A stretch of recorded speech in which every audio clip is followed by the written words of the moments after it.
الحمدللہ نحمدہ ونصلی علی رسولہ الکریم اما بعد فاعوذ باللہ من الشیطان الرجیم بسم اللہ الرحمن الرحیم۔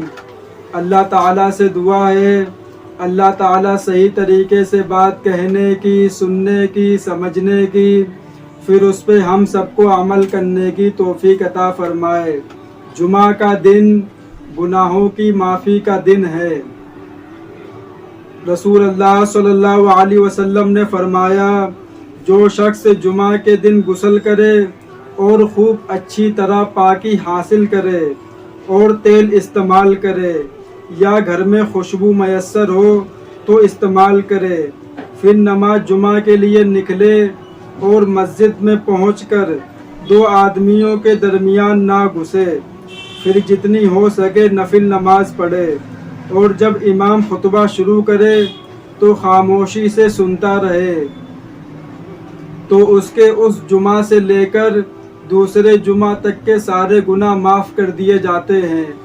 اب ہوتا کیا ہے، لوگ مسجد میں جاتے ہیں اور بیٹھ کے باتیں کرتے ہیں، امام بیان کرتے ہیں، خطبہ پڑھتے ہیں، کوئی نہیں دھیان سے سنتا ہے۔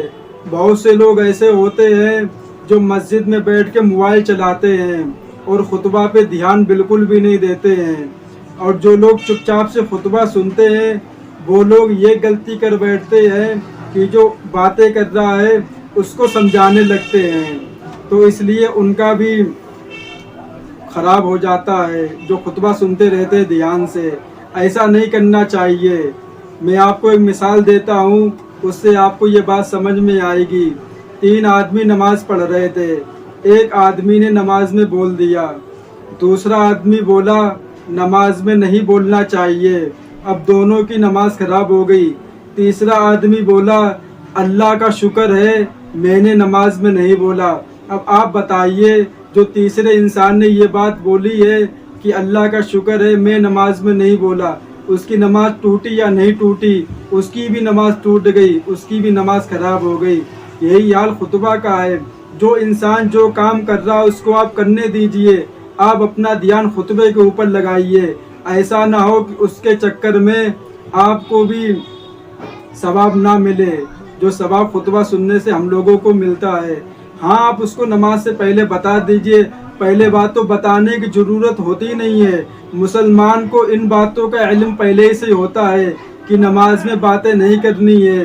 چھوٹا بچہ ہوتا ہے مسجد میں جاتا ہے تبھی اس کو سمجھایا جاتا ہے کہ مسجد اللہ کا گھر ہے، یہاں صرف عبادت ہوتی ہے اللہ تعالیٰ کی، یہاں دنیا کی باتیں نہیں کی جاتی ہے۔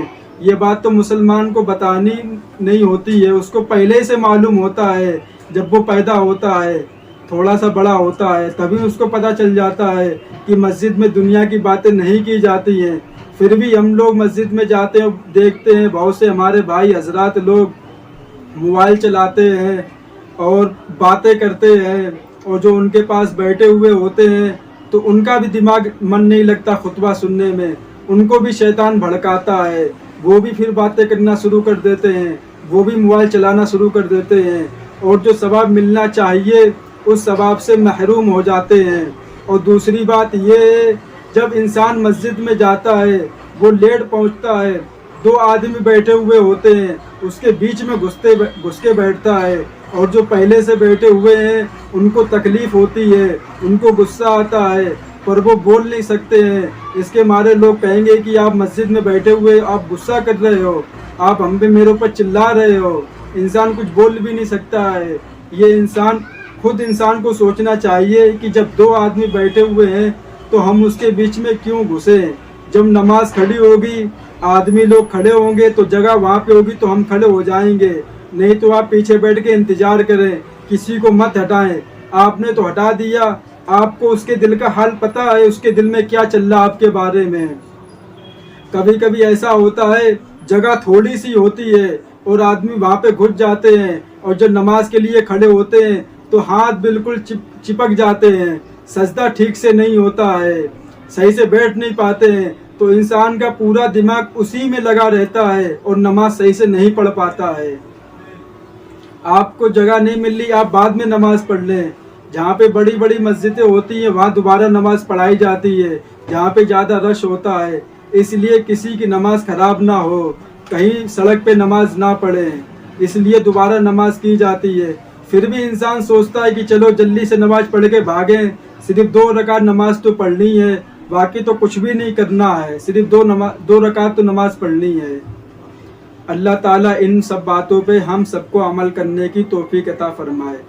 وآخر الدعوانا والحمد للہ رب العالمین.